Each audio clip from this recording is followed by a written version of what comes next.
화요일의 주식시바론 주제 지금 바로 보시죠. 수출 날개단 K방산, 세계 빅4 진입할까?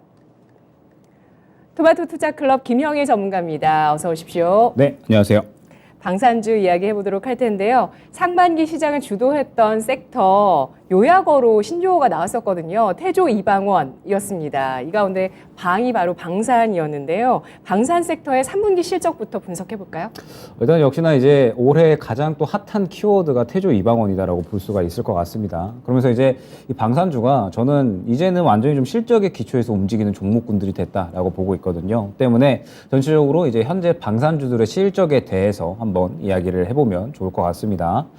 사실 원래 이전에 시장에서 움직였었던 이 방산 관련 종목들은 사실 이제 이 현재 뭐 하나 에어로스페이스나 혹은 이제 뭐 LIG 넥스원 이전에 빅텍, 그 다음에 뭐 한일 단조, 그 다음에 뭐 퍼스텍, 스페코 이제 이러한 종목들이 있었어요. 그러면서 사실 원래 이제 전통적으로 이 북한의 도발이라든지 혹은 이제 뭐 전쟁에 관련된 이런 이슈가 있었을 때 항상 민감하게 반응을 하던 이런 종목군들이었습니다. 그러면서 이제 우리가 보통 방산주다라고 하는 종목들은 이 빅텍과 같은 이런 종목들이었다라고 이제 볼 수가 있을 것 같아요. 그런데 사실 이러한 종목들은 실적이 받쳐주는 종목들은 아니거든요. 이제 가장 대장주로 움직였었던 종목이 원래는 빅텍이기 때문에 빅텍에 대해서 조금 이제 예로 들어서 설명을 한번 드려보자면 사실 이제 작년까지는 빅텍이 그래도 뭐 실적이 괜찮았었습니다. 뭐 빅텍이 방향 탐지 장치라든지 혹은 이제 여러 가지 군용 전자 장비들을 생산하는 그런 기업인데 작년까지는 그래도 매출이 이제 1,000억 이상 나와주면서 기본적으로 영업이익도 잘 받쳐주는 그런 모습들을 보여줬었어요. 그런데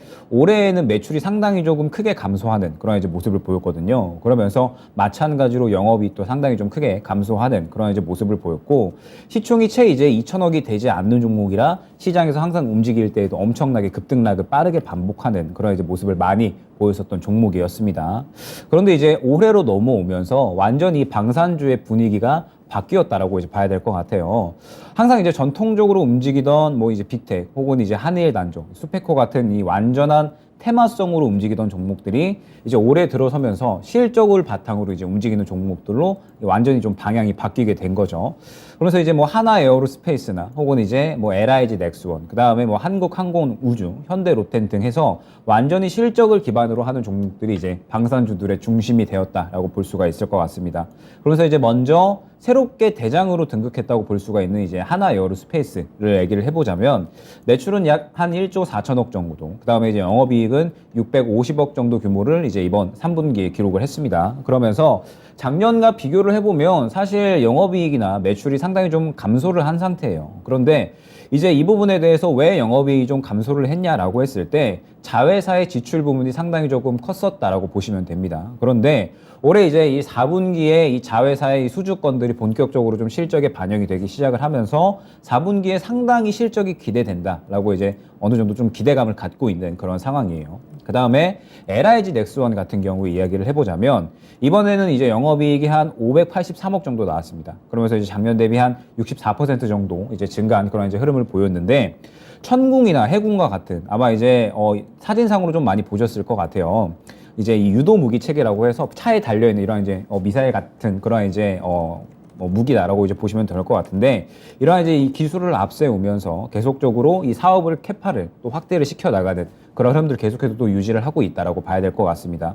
그러면서 마찬가지로 LIG 넥스원 같은 경우에도 이번 4분기 실적, 3분기 실적도 괜찮게 나왔지만 4분기 실적도 상당히 좀 훌륭하게 나올 것으로 기대가 되고 있는 상태고요. 그 다음에 최근에 이제 시장에서 상당히 또 핫했었던 종목이죠. 현대 로템 같은 경우에도 이번 3분기 영업이익이 약 한 318억 정도로 이제 추정이 됩니다. 그러면서 전년 동기 대비 300% 이상 상당히 이제 급등한 그런 이제 모습을 보여줬는데 현대로템은 방산뿐만 아니라 최근에 이 시장에서 주목이 되었었던 부분이 또 역시 철도 부분이거든요. 예. 이제 사우디와 철도 관련해서 MOU를 맺었다라고 하면서 이 철도 쪽에도 워낙에 좀 수주량이 훌륭한 그런 이제 상황이에요. 그런데 뭐 이 부분에 대해서 이제 어느 정도 기대가 충분히 또 시장이 어느 정도 좀 기대감을 가진 상태에서 추가적으로 이 방산 분야, 이 현대로템 같은 경우에는 역시나 이 K2 전차가 가장 좀 유명하다라고 볼 수가 있을 것 같거든요. 그런데 이번 4분기에 K2 전차에 대해서 또 상당한 탄탄한 수출 계약을 맺게 되면서 마찬가지로 3분기에 이어서 4분기도 상당히 좋은 실적을 나타낼 것이다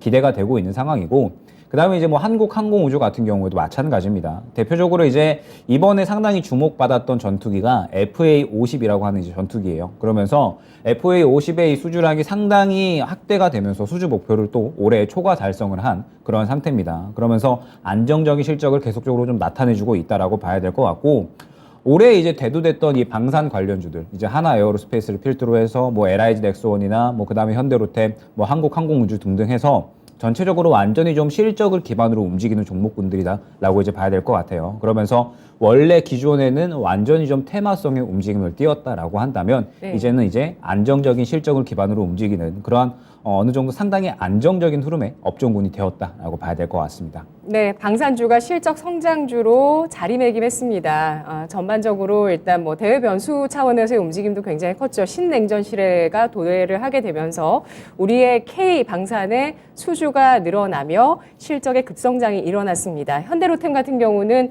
열차 쪽에 좀 집중되어 있는 실적이었는데 이런 전차 수출이 확대가 되면서 방산 쪽의 그 수주와 실적도 늘어나고 있는 상황이고요. 현대로템 뭐 철도주로 우리가 생각했지만 이제는 또 방산주로 이렇게 편입해서 실적 분석해야 되는 그런 기업입니다. 이 밖에 다른 종목들도 역시 3분기 실적 성장을 했고요. 뿐만 아니라 전반적으로 뭐 이런 철도주의 현대로템도 플러스 알파로 철도, 방산 이렇게 있지만 이 그 방산주도 우주항공 쪽 프리미엄을 받을 수 있는 이런 쪽에 또 플러스 알파가 있기 때문에 시장에서 올 한 해 뭐 주목할 수밖에 없었던 그런 섹터고요. 최근에는 조정을 받은 모습을 보여줍니다. 여기에서 어떤 판단을 할지가 중요할 것 같은데요. 실적 성장의 배경, 해외 수주 얘기 안 할 수가 없을 것 같아요. 뭐 역시나 이제 해외 수주권들이 계속적으로 이 실적에 조금 긍정적인 영향을 끼칠 것이다. 이제 기대가 되고 있는 그런 상황이거든요. 네. 그러면서 역시나 이제 배경이다라고 한다면, 이제 실적 성장의 배경이다라고 한다면, 뭐 어지러운 국제 정세가 이제 아무래도 가장 큰 배경이 되겠죠. 사실 이제 전쟁이라고 한다면 여태까지는 저는 이제 약간 좀 먼 과거의 일로 좀 느껴왔었습니다. 그러면서 이제 뭐 6.25 전쟁도 사실상 이제 70년 전에 이제 일이기 때문에 오랜 시간이 지난 상태에서 이제 전쟁에 대한 체감은 사실 이제 뭐 군대를 다녀온 저조차도 굉장히 좀 먼 일로 이제 느껴졌었는데, 최근에 이제 이러한 부분들이 약간 좀 생각이 완전 바뀌었죠. 이제 뭐 북한의 도발은 지속적으로 있어 왔기는 했지만 결국 이제 도발로 끝난 게 대부분이었기 때문에 아마 현대인들에게 전쟁이라는 부분은 이제 약간 과거에 있었던 이제 이러한 일로 좀 생각이 되었을 것 같은데, 러시아가 올해 우크라이나를 침공을 하게 되면서 이러한 이제 인식들이 완전히 좀 바뀌었을 것이다라고 보고 있습니다. 사실상 명분 없는 완전한 이제 침공이었고, 그렇기 때문에 이러한 침략 행위를 할 만한 국가가 사실 또 러시아만 있는 건 아니잖아요. 이제 지금 현재 우리나라 위에 있는 북한도 그렇고 전체적으로 여러 나라가 있기 때문에 더욱더 이 전쟁에 대한 우려감이 올해 좀 확실하게 느껴졌었던 그런 이제 한 해였던 것 같습니다.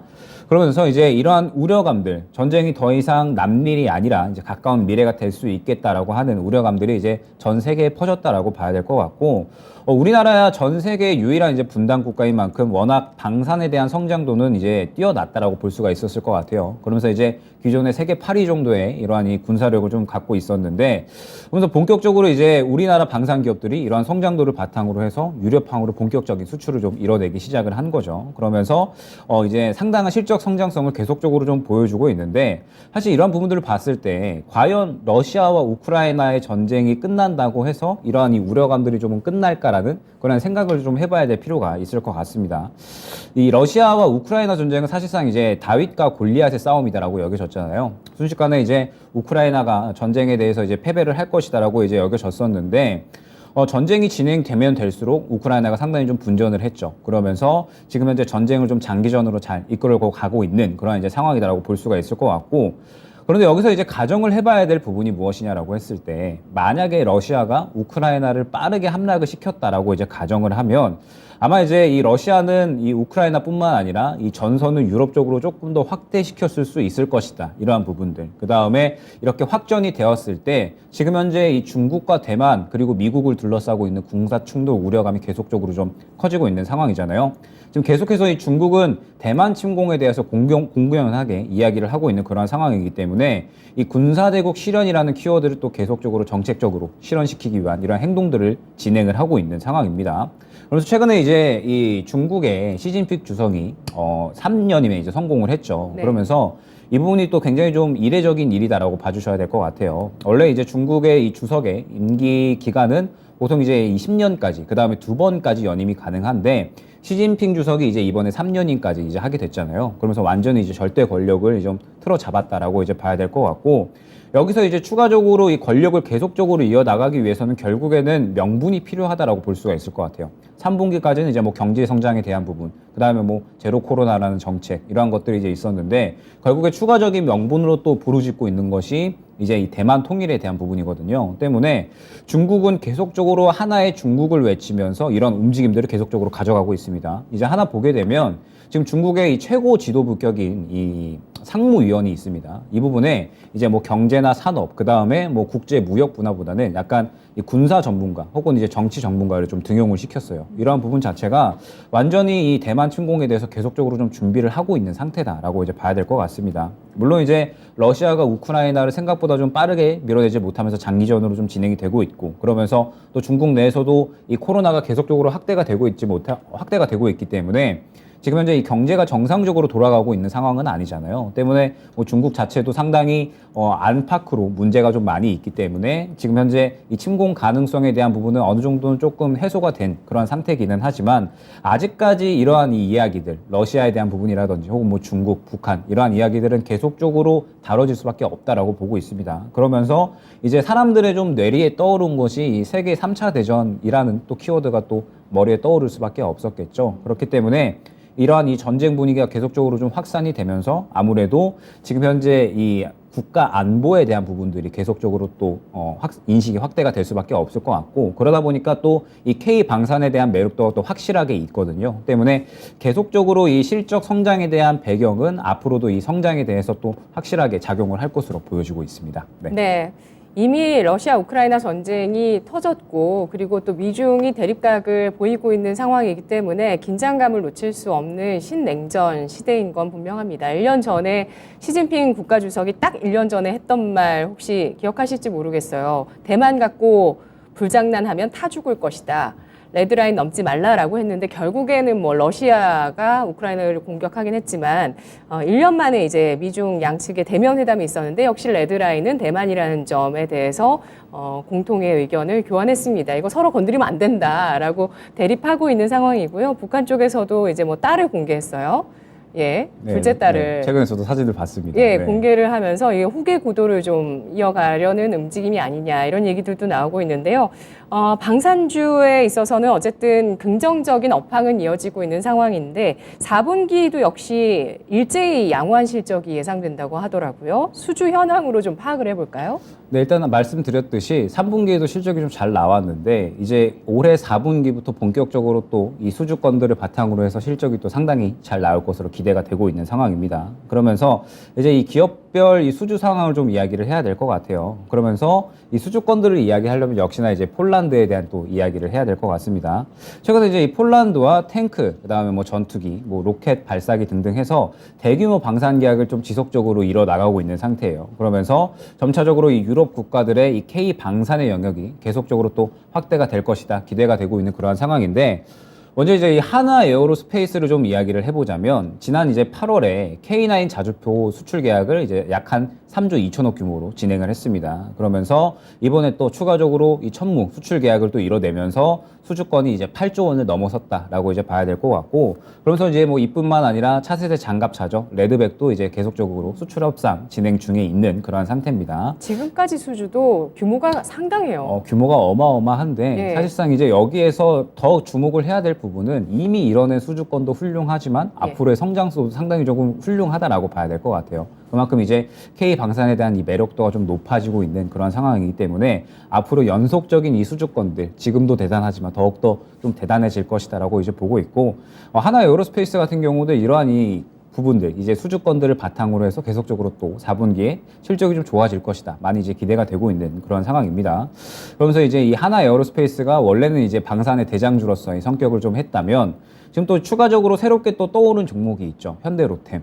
최근에 이제 사우디 관련해서 이제 이 네옴시티 관련 철도 수주를 했다라고 이제 이야기를 하면서 MOU를 맺었죠. 그러면서 이 부분에 대해서 상당히 또 시장이 주목을 했고, 그에 따라서 좋은 상승이 나왔었던 그런 기업입니다. 그러면서 워낙에 이 철도 쪽이 또 튼튼한 캐시카우로 좀 잘 활약을 해주고 있는 그런 상태인데 여기에서 이제 이 방산 분야 K2 전차가 이제 우리나라에 또 상당히 좀 가성비가 좋은 그런 이제 전차다라고 이제 이야기가 많이 나오면서 4분기부터 마찬가지로 이 폴란드양 대규모 수주가 이제 이루어질 것으로 이제 판단이 되고 있습니다. 지난 7월에 K2 전차 긴급 소요분 180여 대, 그 다음에 폴란드형 K2 약 한 1000대 물량에 대해서 이제 계약을 진행을 했고요. 이 긴급 소요분 약 한 180대의 이 매출 수주권만 봤을 때 약 4조 원이 넘어갈 것으로 이제 보여지고 있습니다. 그런 상태에서 이제 계속적으로 이 K2 전차가 이제 수주권들이 쌓여 있으니까 인도가 될 거잖아요. 그러면서 이 부분들이 또 실적에 계속적으로 반영이 될 것으로 기대가 되고 있는 상황이고 또 폴란드뿐만 아니라 뭐 이집트나 혹은 이제 뭐 노르웨이 등 계속적으로 또 이 네. 수출하는 국가들을 늘려 나가면서 수주 잔고를 굉장히 큰 폭으로 늘려 나가고 있는 그런 상황입니다. 그 다음에 이제 이 한국항공우주는 역시나 이 전투기라고 이제 봐야 될 것 같아요. 그러면서 이 FA-50이라고 하는 전투기 48대를 또 이제 계약을 이루어냈습니다. 그러면서 이 부분이 또 마찬가지로 4분기 실적이 또 상당히 긍정적인 영향을 이제 보여줄 것으로 기대가 되고 있어요. 그러면서 뭐 또 마찬가지로 폴란드뿐만 아니라 뭐 슬로바키아나 뭐 이집트, 세네갈 등등 해서 여러 국가와 계속적으로 또 이 완제기 수출 논의를 진행을 하고 있다라고 이제 봐주시면 될 것 같습니다. 그 다음에 네. 또 마지막으로 LIG 넥스원에 대해서 이야기를 해야 될 것 같은데 올해 최초로 이제 이 수주 잔고가 11조 원을 돌파할 것이다 기대가 되고 있는 그러한 상황이에요. 그러면서 이제 뭐 천궁이나 형궁 뭐 마찬가지로 이제 뭐 사진을 보셨을 테지만 이제 계속적으로 이 사업 캐파를 좀 늘려 나가면서 이러한 수주 잔고들이 계속적으로 좀 늘어나고 있는 그런 상황이다라고 봐야 될 것 같고 그다음에 이 최근에 이 빈살만 왕세자가 오면서 우리나라 또 이 방산 쪽에 상당히 기대를 하고 있고 그러면서 이 수입에 대한 부분들을 또 의지를 보였습니다. 그러면서 이 LIG 넥스원의 이 천궁의 수입에 상당히 또 관심을 보이고 있다라고 좀 알려졌거든요. 때문에 지금 현재 이 4분기 실적에 대한 부분들은 지금 이미 따낸 수주권들로 인해서 상당히 좀 전망이 밝다라고 이제 봐야 될 것 같고 뭐 4분기뿐만 아니라 내년까지도 계속적으로 이 수출 협상을 좀 이뤄내고 있기 때문에 지금 현재 이 한국의 방산 기업들에 대한 어떤 미래는 굉장히 조금 장밋빛이다라고 이제 볼 수 있을 것 같습니다. 네. 지금까지의 수주도 엄청났습니다. 아까 말씀해주신 하나에로스페이스 폴란드 수주권 같은 경우는 지금 5조 원대 이 수주가 78.7% 최근 매출액 대비해서 한 80% 규모의 수주입니다. 그러니까 엄청난 수주가 들어오고 있고 앞으로 대기하고 있는 수주도 줄줄이 있다고 전망이 나오고 있는데요.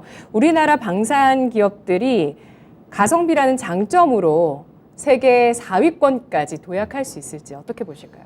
역시나 이제 이 한국의 방산이 왜 이렇게 방산업이 좀 주목을 받을까? 장점이 무엇일까라고 했을 때 이제 가성비가 좀 정말 뛰어나다라고 봐야 될 것 같아요. 지금 이제 이 방산 시장은 미국이 좀 꽉 쥐고 있는 상태고, 뭐 그 다음에 원래는 이제 뭐 러시아, 뭐 그 다음에 독일, 뭐 프랑스, 중국 이렇게 좀 있었는데 이제 러시아는 지금 현재 상태에서 수출이 사실상 이제 불가능해졌으니 이제 한국이 좀 새롭게 떠오를 수 있을 것이다라고 기대가 많이 되는 상황입니다. 그러면서 왜 이렇게 이제 이 가성비에 대한 장점들을 이야기하느냐? 일단은 이 한국 방산업이 올해 이제 20조 이상 새롭게 또 이 수출액을 달성을 할 것으로 기대가 되고 있는 그런 상황이에요. 그러면서 이제 역대 최고의 수출액을 기록을 할 것이다. 올해 이제 기대가 되는 상황이고 그러면서 뭐 유럽 국가들뿐만 아니라 동남아 혹은 이제 중동까지도 이러한 이 사업 분야를 늘려 나가고 있다라고 봐야 될 것 같습니다. 그러면서 이제 2020년까지 이 글로벌 방산 시장의 점유율이 한국이 약 한 2.8% 정도밖에는 되지 않았어요. 그런데 이제 계속적으로 이 뛰어난 장점들로 인해서 도약을 할 수 있을 것이다라는 기대감이 커지고 있다라고 봐야 될 것 같고 지금 현재 이제 우리나라는 일전에 이제 아까 말씀드렸듯이 세계 유일한 분단 국가이기 때문에 상당히 기술력과 안정적인 제조 능력을 보유를 하고 있다라고 봐야 될 것 같아요. 그러면서 이제 또 세계 8위 수준의 국방과학 기술력, 그 다음에 또 세계 최고 수준의 제조업을 또 기반을 하고 있기 때문에 이러한 부분들이 상당히 좀 성장 바탕이 되었다라고 이제 볼 수 있을 것 같습니다. 그러면서 이제 이 독일의 전차하고 한번 또 비교를 해본다면 독일에 이제 레오파르트 2A7이라고 하는 이제 전차가 있습니다. 그러면서 이제 대당 한 160억에서 200억 정도 해요. 그리고 50대를 생산하는데 약 5년이 걸립니다. 그런데 이제 아까 말씀드렸던 현대로템의 K2 전차 같은 경우에는 대당 약 한 80억에서 100억 정도가 되고 3년 만에 180대 수준의 납품이 가능하다. 이제 이렇게 이야기가 되고 있거든요. 그러면 지금 현재 이 전차 같은 경우에 상당히 빠르게 납품이 가능하고 가성비도 상당히 뛰어나다라고 이제 볼 수가 있을 것 같습니다. 그다음에 이제 이 하나 디펜스, 하나 에어로스페이스의 자회사죠. K9 자주포 같은 경우에 독일의 이제 PGH 2000 자주포와 비교를 했을 때 성능은 비슷한데 가격은 3분의 1 수준이다라고 이제 또 알려져 있습니다. 그러면서 마찬가지로 이 가성비에 대한 부분 상당히 또 강조가 되어 있고요. 그 다음에 한국항공우주가 이제 수출하기로 한 전투기죠. FA-50 같은 경우에 훈련기로는 슈퍼카, 전투기로는 최고의 가성비다. 이러한 이제 수식어가 붙고 있거든요. 그만큼 이제 상당히 장점이 큰 전투기다라고 봐야 될 것 같습니다.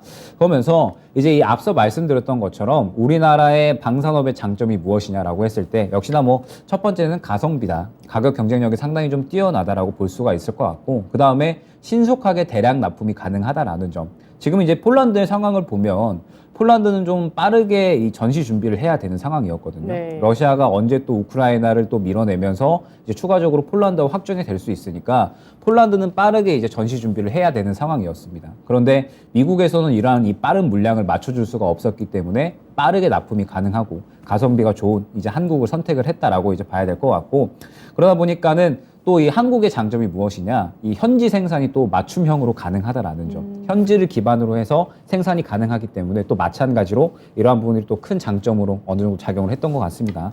때문에 폴란드 입장에서는 가성비 좋고 또 빠르게 납품도 가능한 한국이 유일한 선택지가 아니었을까 생각이 됩니다. 네, 장점이 세 가지나 있네요. 가성비, 현지 생산 가능하다라는 것, 그리고 또 마지막으로는 정말 빠르게 생산할 수 있는 거. 이거 뭐 중동 붐 때도 사실 또 입증이 되면서 되게 좋아했대요. 중동 분들은 좀 일하는 게 많이 느리시다고 그런 네. 얘기들을 하시더라고요. 우리나라 사람들 참 부지런합니다. 안보 인식이 각국마다 이렇게 급변하고 있는 상황이어서 경기 침체 우려도 불구하고 이런 것과는 좀 무관하게 방산 섹터가 앞으로는 계속 좋은 실적을 이어간다고 봐도 괜찮을까요? 일단 저는 경기 침체가 되면서 더욱더 이 경기 침체와 무관하게 실적이 잘 나오는 종목들을 계속해서 좀 봐야 된다라고 보고 있거든요. 때문에 지금 현재 상태에서 방산주들은 워낙에 또 올해 이 안보 의식이 급변했잖아요. 역시나 이 국방에 대한 부분들이 상당히 좀 많이 강조가 되고 있는 상황이다라고 봐야 될 것 같고 사실 지금 현재 이 가장 전쟁에 가깝게 있는 나라를 꼽으라고 한다면 뭐 대만도 대만이고 우크라이나도 네. 우크라이나 하겠지만 사실상 우리나라거든요. 가장 지정학적 위치 그쵸. 때문에. 지정학적 리스크도 그렇고 또 예. 분단 중인 국가에서 또 휴전 중이기 때문에 또 항상 또 북한이 계속적으로 또 도발을 하고 있잖아요. 때문에 이제 전쟁과 가장 가깝게 위치해 있는 그런 이제 나라다라고 봐야 될 것 같고 그러면서 이 중국이 대만 침공을 계속해서 외치고 있잖아요. 이런 상황에서는 절대 이 전쟁이라고 하는 것은 우리나라와 무관한 일은 아닐 겁니다.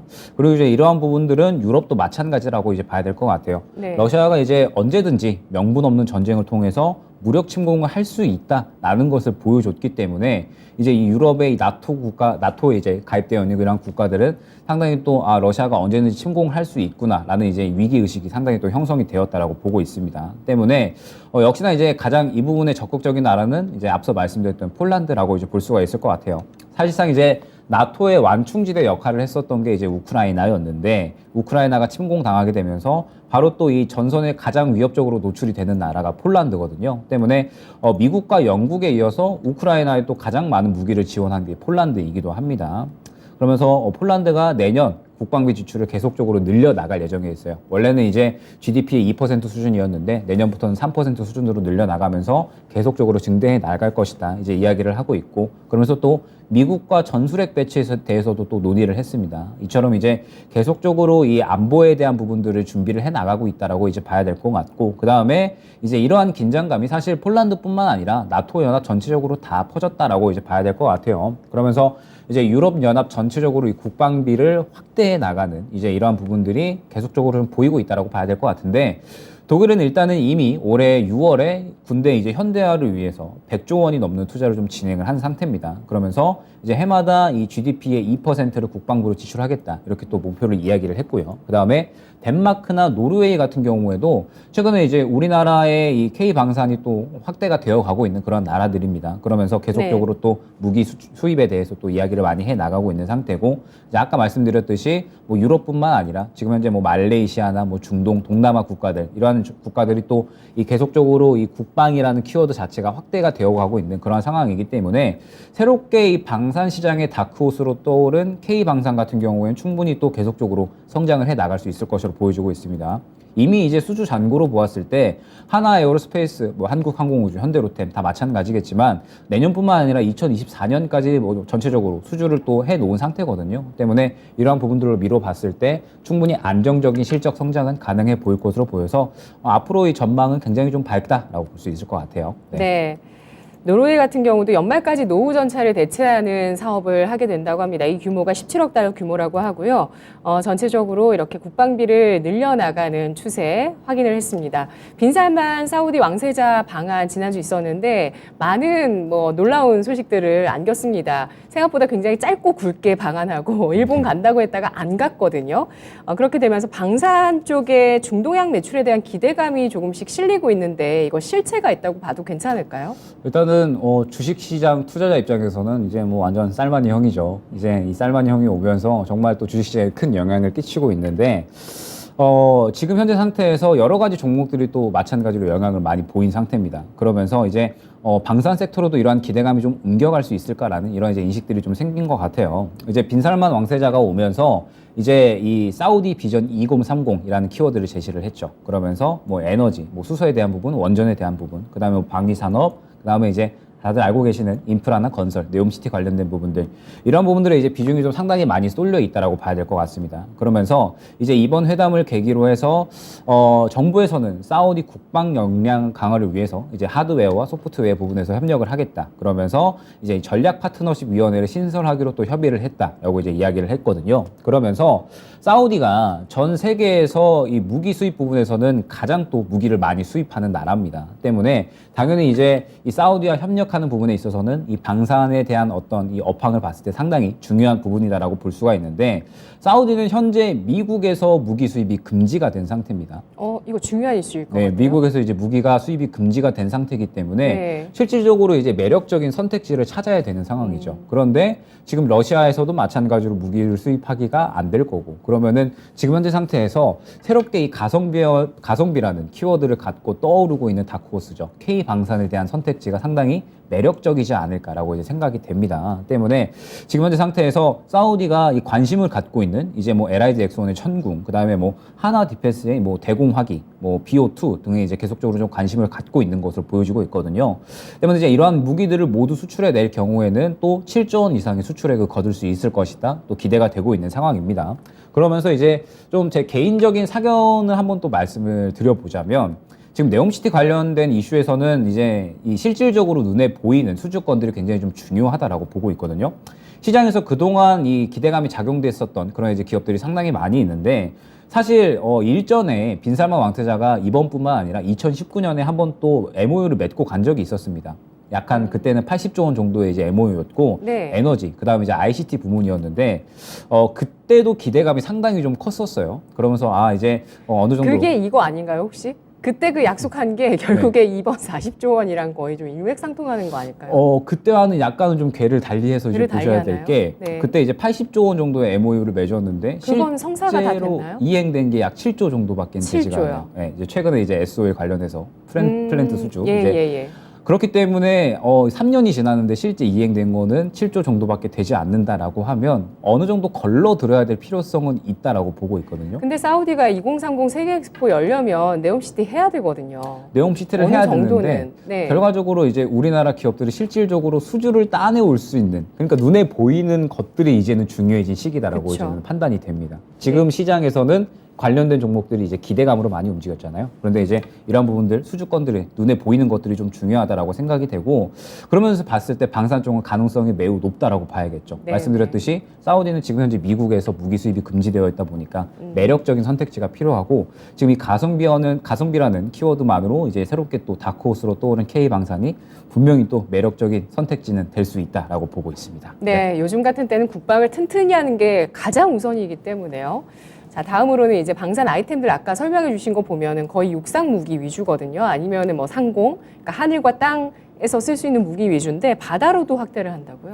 사실상 이제 우리나라가 육군에 좀 많이 편중이 되어 있죠. 그러면서 이제 방산 기업들도 이 육군 쪽에 좀 많이 육지 무기에 좀 편중이 되어 있다라고 봐야 될 것 같은데 최근에 이제 하나 에어로스페이스가 대우조선해양을 좀 인수를 했습니다. 네. 그러면서 이제 이 종합 방산 기업으로의 탈바꿈을 좀 꾀하고 있다라고 봐야 될 것 같아요. 지금 현재 이 자주포와 장갑차, 그다음에 뭐 미사일 발사대, 대공 방어 체계 등등 해서 완전히 이 육지 쪽의 비중이 좀 상당히 높다라고 봐야 될 것 같아요. 그러면서 이제 하나 에어로스페이스가 이 공중 쪽에 좀 사업 분야를 넓혔습니다. 이제 뭐 항공기 엔진이나 그다음에 뭐 레이더, 그다음에 뭐 미사일 연료 등등 해서 이제 이러한 부분들 하늘길 또한 이제 사업 분야를 또 넓혀가고 있는 상태인데 여기서 또 이제 캐파를 새롭게 늘려 나가려고 하는 곳이 바로 이제 바다다, 물길이다 이제 라고 봐야 될 것 같아요. 올해 9월에 2조 원을 들여서 대우조선해양 경영권을 획득을 했습니다. 그러면서 이제 이미 함정 운용 시스템에서 이제 뭐 레이더나 뭐 소나 그다음에 뭐 조준 방해 장치까지 해서 많은 함정 설비를 좀 제작을 해 왔거든요. 때문에 이 대우조선해양의 인수 시너지 효과가 상당히 좀 커질 것이다라고 기대가 되고 있고 대우조선해양이 이제 이미 국내에서는 또 손꼽히는 그런 이제 조선사잖아요. 때문에 이미 뭐 여러 가지 벌크선이라든지 이 기존에 좀 캐파는 확실하게 좀 다뤄놓은 상태에서 군용으로 또 이 세종대왕급 구축함, 그 다음에 안창호급 잠수함, 이제 이런 부분들을 이미 공급을 하고 있는 그러한 기업입니다. 때문에 대우조선해양이 계속적으로 또 방산에 힘을 쓰기는 썼는데 사실 그렇게 또 크게 힘을 쓰지는 못했어요. 이제 일전에 인도네시아에 한번 잠수함 수출을 하려고 했다가 대금을 제대로 받지 못한다라든지 혹은 이제 호주 사업도 계속적으로 좀 진출을 하려고 했는데 글로벌 방산 기업에 밀리면서 또 제대로 진출을 하질 못했거든요.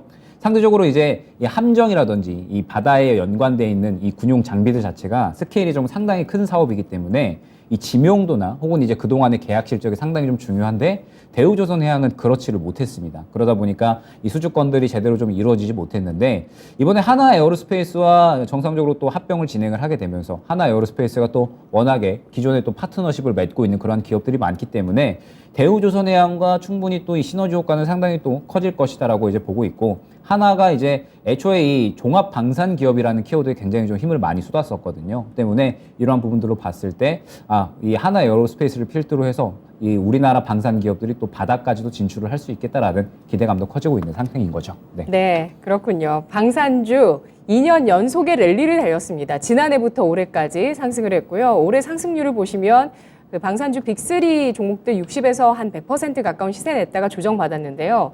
뭐 어떻게 보면은 이렇게 기업들이 좀 탈바꿈하고 있는 과정에서 상승률이 높지 않았다고 볼 수도 있고요. 2년 연속 올랐으니까 좀 피로도가 있을 거라고 생각할 수도 있을 것 같은데 김영일 전문가의 전략 들어보겠습니다. 연말 방산주의 전략 세워주시고요. 탑픽 꼽아주시죠. 네, 일단은 최근에 방산주가 이제 태조 이방원이 참 떠오를 때에는 참 또 잘 오르다가 최근에 네. 이제 조정이 많이 나왔습니다. 그런데 저는 이제 슬슬 다시 한번 좀 담아가야 될 때다라고 보고 있거든요. 왜냐하면 이 실적에 대한 기대감이 좀 계속적으로 좀 차오르면서 오늘 시장에서도 상당히 시장이 하락하는데도 불구하고 좋은 움직임을 잘 보여주고 있기 때문에 기대감은 계속적으로 작용을 한다라고 봐야 될 것 같습니다. 때문에 단기적인 방향보다는 어느 정도 모아가는 매매가 중요하다라고 이제 볼 수 있을 것 같고 그러면서 이제야 바닥권에서 좀 출발하는 그런 종목들이 좀 많이 보이고 있기 때문에 가장 탑픽으로 뽑는 두 종목은 하나 에어로스페이스, 그다음에 이제 현대로템 정도로 볼 수 있을 것 같아요. 하나 에어로스페이스 같은 경우에는 4분기에 이 자회사 하나 디펜스의 수출 실적이 본격적으로 좀 반영이 되면서 또 어닝 서프라이즈가 나올 것으로 기대가 되고 있고 그다음에 현대로템 같은 경우에는 최근에 이 사우디발 이슈로 인해서 상당히 또 수급이 많이 들어갔거든요. 그러면 마찬가지로 K2 전차에 대한 실적이 나오게 된다라고 했을 때 이미 수급이 많이 들어갔기 때문에 또 마찬가지로 큰 상승이 나올 수 있다라고 보고 있어서 두 종목 하나 에어로스페이스, 현대로템 탑픽으로 뽑도록 하겠습니다. 네, 뭐 도시개발 하려면 철도 인프라가 기본이거든요. 그런 점도 있고요. 그리고 또 이제 방산 쪽으로의 수주 역시도 늘려나가고 있는 기업입니다. 탑픽으로 하나 에어로스페이스와 현대로템 두 가지 종목 꼽아줬습니다. 토마토 투자클럽 김영일 전문가였습니다. 고맙습니다. 네, 감사합니다. 네, 올해 정말 주식시장에 큰 화두가 됐었던 각국의 국방력 강화 이 움직임 속에서 가성비로 뜨고 있는 러브콜 받고 있는 K방산 다시 한번 살펴봤습니다. 지금까지 투자 판단 전해드리는 내용들 알아봤고요. 다만 주가의 상승과 하락을 보장하지 않는다는 점을 유의하시면서 투자하시면 좋겠습니다. 오늘 양대지수 하락 그리고 현선물 모두 외국인 매도 현재 기록되고 있네요. 시청해주신 여러분 고맙습니다.